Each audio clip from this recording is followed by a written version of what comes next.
আসসালামু আলাইকুম সবাইকে। আশা করছি ভালো আছেন। যুক্তিবিদ্যার পর্ব ২।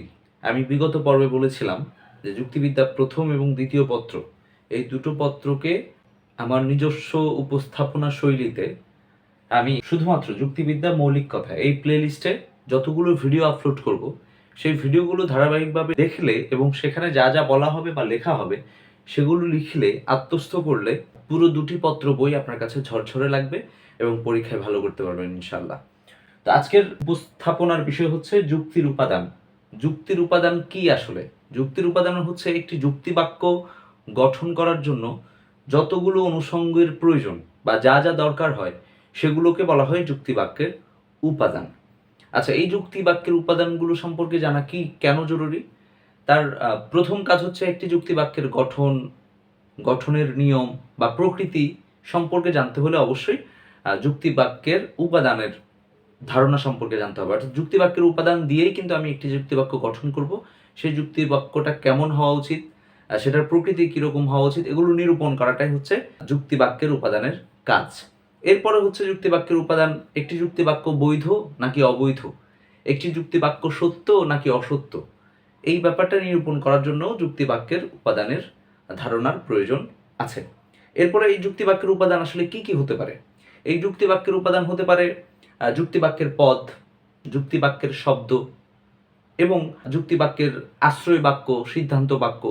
তো যুক্তিবাক্য কি, আশ্রয় বাক্য কি, সিদ্ধান্ত বাক্য কি, সেটা আমরা আস্তে আস্তে আসবো, কিন্তু এগুলো সবগুলোই হচ্ছে একটি যুক্তিবাক্যের উপাদান। আচ্ছা, যাই হোক, তো আজকে যুক্তিবাক্যের প্রথম উপাদান এবং প্রধান উপাদান, যে উপাদানটা ছাড়া যুক্তিবাক্য হতেই পারে না, অসম্ভব, সেটা হচ্ছে পদ। এই পদ শব্দটা ল্যাটিন শব্দ টার্মিনাস থেকে, ইংরেজি টার্ম। টার্ম অর্থ কি? পদ। এবং টার্মিনাস শব্দের অর্থ হচ্ছে প্রান্ত বা সীমা। এই প্রান্ত বা সীমা দ্বারা আদতেই যুক্তিবাক্যের দুই প্রান্তের দুটি পদ বোঝায়, অর্থাৎ উদ্দেশ্য মানে আগের পদ উদ্দেশ্য, পরের পদ বিধেয়, এই দুটি পদকে বোঝানোর জন্যই টার্মিনাস শব্দটি ব্যবহার করা হয়েছে। আচ্ছা, এই পদের সংজ্ঞাটা আসলে কি? যে শব্দ বা শব্দ সমষ্টি সম্পূর্ণ স্বাধীনভাবে কোনো যুক্তিবাক্যের উদ্দেশ্য ও বিধেয় হিসেবে ব্যবহৃত হয় বা হওয়ার যোগ্যতা রাখে তাকে বলা হয় পদ। আচ্ছা, আপনারা প্রশ্ন করতে পারেন যে আমি হুবহু এত কষ্ট করে এই বাক্যটা কেন বোর্ডে লিখলাম? তার কারণ হচ্ছে আপনারাও সেম এই জিনিসটা খাতায় লিখবেন এবং এই সংজ্ঞাটাই আত্মস্থ করবেন, এটাই পরীক্ষায় লিখবেন। আচ্ছা, খেয়াল করেন সংজ্ঞাটার মধ্যে কি? যুক্তিবাক্যের উদ্দেশ্য, এই যে উদ্দেশ্য পদটা, এবং হচ্ছে বিধেয় পদ। কেমন প্রশ্নে এমনও আসে যে যুক্তিবাক্যের উদ্দেশ্য পদ বলতে কি বোঝায়, বা উদ্দেশ্য পদ কি, বিধেয় পদ কি, কেমন?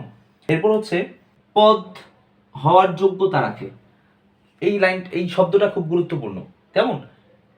অর্থাৎ যে সকল শব্দ সমষ্টি সম্পূর্ণ স্বাধীনভাবে, অধীন না, স্বাধীনভাবে বাক্যে উদ্দেশ্য বা বিধেয় হিসেবে ব্যবহৃত হয় বা হওয়ার যোগ্যতা রাখে। অর্থাৎ যুক্তিবাক্যের উদ্দেশ্য বা বিধেয় পদ হতে হলে সেটার যোগ্যতা থাকা লাগবে। যে কোনো পদ, পৃথিবীতে বিচিত্র রকমের নাম শব্দ আছে, মানে নাউন আছে, বিশেষ্য আছে, সব বিশেষ্য পদ কিন্তু যুক্তিবাক্যের বিশেষ্য পদ হতে পারে না, কিন্তু সাধারণ যে কোনো বাক্যের পদ তারা হতে পারবে। কিন্তু যুক্তিবাক্যের পদ হতে হলে সেটাকে অবশ্যই সেই যোগ্যতা থাকতে হবে। আচ্ছা, এরপরে একটা উদাহরণ দেওয়া যাক। সকল মানুষ হয় মরণশীল। খেয়াল করেন, সকল মানুষ,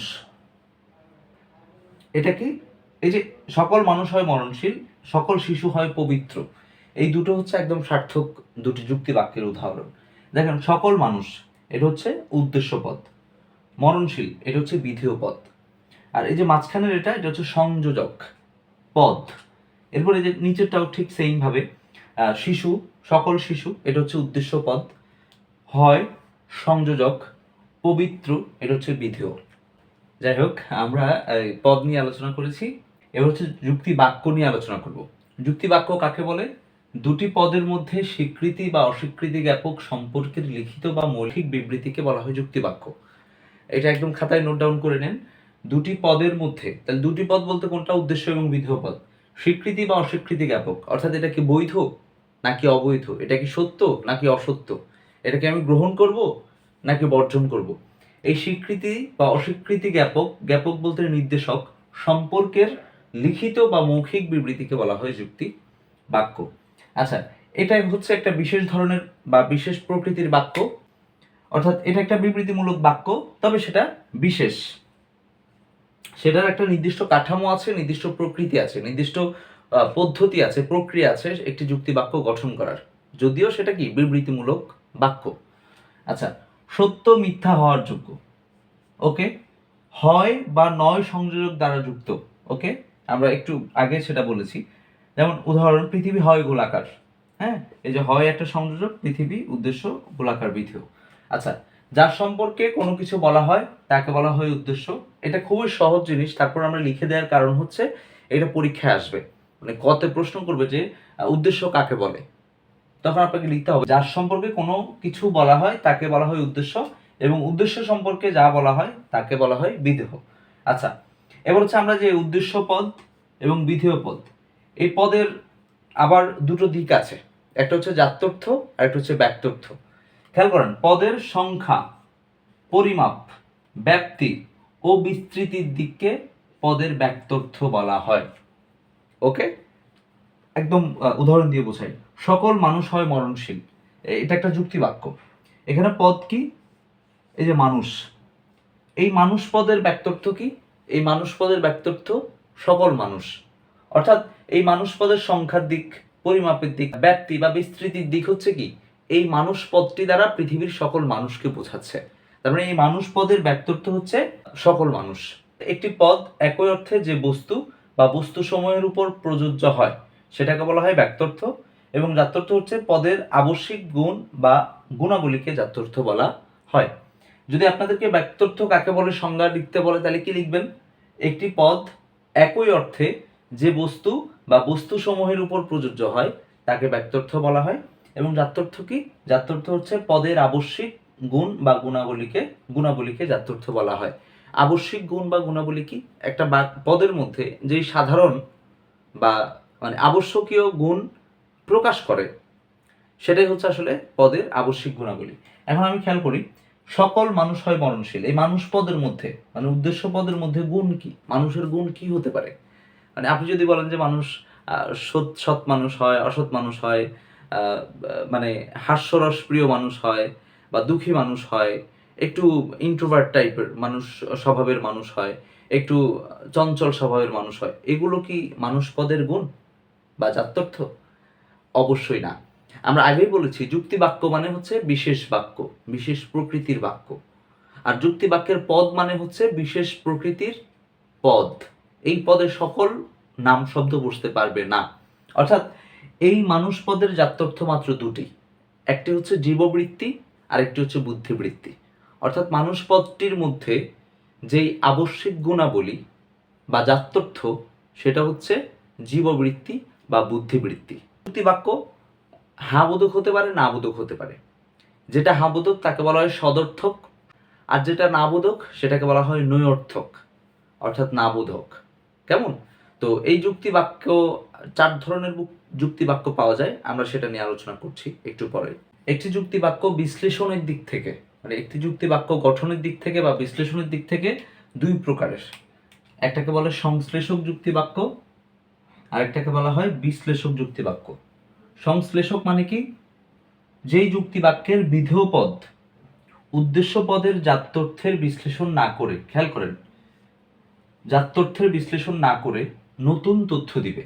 অর্থাৎ যে যুক্তি বাক্যে তার যে বিধেয় পদ উদ্দেশ্য পদের জাত্যর্থের বিশ্লেষণ না করে উদ্দেশ্য পদ সম্পর্কে নতুন কোনো তথ্য দিবে সেটাকে বলা হচ্ছে সংশ্লেষক যুক্তি বাক্য। উদাহরণ, মানুষ হয় মরণশীল। আচ্ছা খেয়াল করেন, এখানে কি মানুষ পদের জাত্যর্থ কি, বুদ্ধিবৃত্তিক এবং জীববৃত্তিক প্রাণী সে, তার মধ্যে জীববৃত্তি আছে, জীবন আছে, এবং বুদ্ধিবৃত্তি আছে, তার যে স্বাভাবিক হিতাহিত বুদ্ধি আছে, সে বুদ্ধি দিয়ে কর্মকাণ্ড পরিচালনা করতে পারে, সে ভাবতে পারে। কেমন? তো এটা হচ্ছে তার আবশ্যিক গুণাবলী, জাত্যর্থ। এখন এই পদের মধ্যে খেয়াল করেন, তার জাত্যর্থ সম্পর্কে কোনো তথ্য দিয়েছে? দেয় নাই।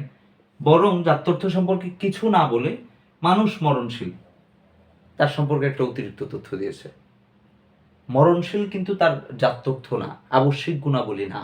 তার আবশ্যিক গুণাবলী হচ্ছে সে বুদ্ধিবৃত্তিক প্রাণী এবং জীববৃত্তিক প্রাণী, রাইট?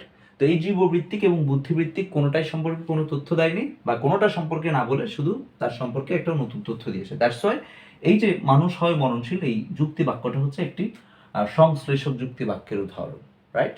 এরপরে বিশ্লেষক যুক্তি বাক্যের উদাহরণ ওই একদম বিপরীতটা, অর্থাৎ যেখানে বিধেয় পদ উদ্দেশ্য পদের জাত্যর্থ বা জাত্যর্থের আংশিক বা অংশবিশেষ তুলে ধরবে, সেটা হচ্ছে কি বাক্য? বিশ্লেষক যুক্তি বাক্য। আচ্ছা, সকল মানুষ হয় বুদ্ধিবৃত্তিক সম্পন্ন প্রাণী, ঠিক আছে? এখন খেয়াল করেন, এখানে মানুষ পদ, এই মানুষ পদের বুদ্ধিবৃত্তি সম্পন্ন প্রাণী, এই যে জাত্যর্থ সম্পর্কে কি বলেছে? অর্থাৎ মানুষ পদের একটা জাত্যর্থ বলা হয়েছে, সুতরাং এটা বিশ্লেষক একটি যুক্তি বাক্য। এরপর সকল মানুষ হয় জীববৃত্তি ও বুদ্ধিবৃত্তি সম্পন্ন প্রাণী, এই যুক্তি বাক্যটার মধ্যে মানুষ পদের একদম পূর্ণ জাত্যর্থ, অর্থাৎ জীববৃত্তি এবং বুদ্ধিবৃত্তি মানে পূর্ণাঙ্গ জাত্যর্থ তুলে ধরা হয়েছে। এই জন্য এই বাক্যটা হচ্ছে বিশ্লেষক যুক্তি বাক্য, রাইট?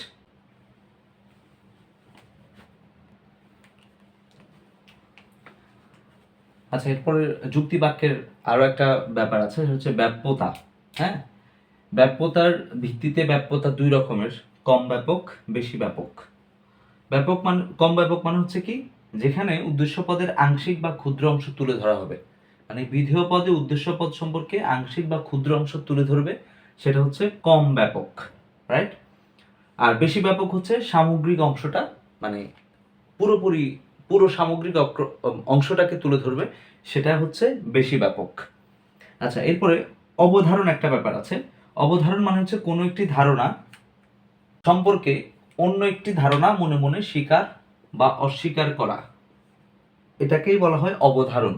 কোনো একটি ধারণা সম্পর্কে অন্য একটি ধারণা মনে মনে স্বীকার বা অস্বীকার করাকে অবধারণ বলা হয়। যেমন আর্সেনিক হয় বিষাক্ত। এখন এই যে দেখেন, আর্সেনিক সম্পর্কে, আর্সেনিকটা উদ্দেশ্য পদ, এই উদ্দেশ্য পদ সম্পর্কে অতিরিক্ত তথ্য কি? বিষাক্ত। এই আর্সেনিক হয় বিষাক্ত, এই বিষাক্ত জিনিসটাকে, এই ধারণাটাকে আমরা কি করছি? স্বীকার করছি, মেনে নিচ্ছি। আর মানুষ হয় অমর।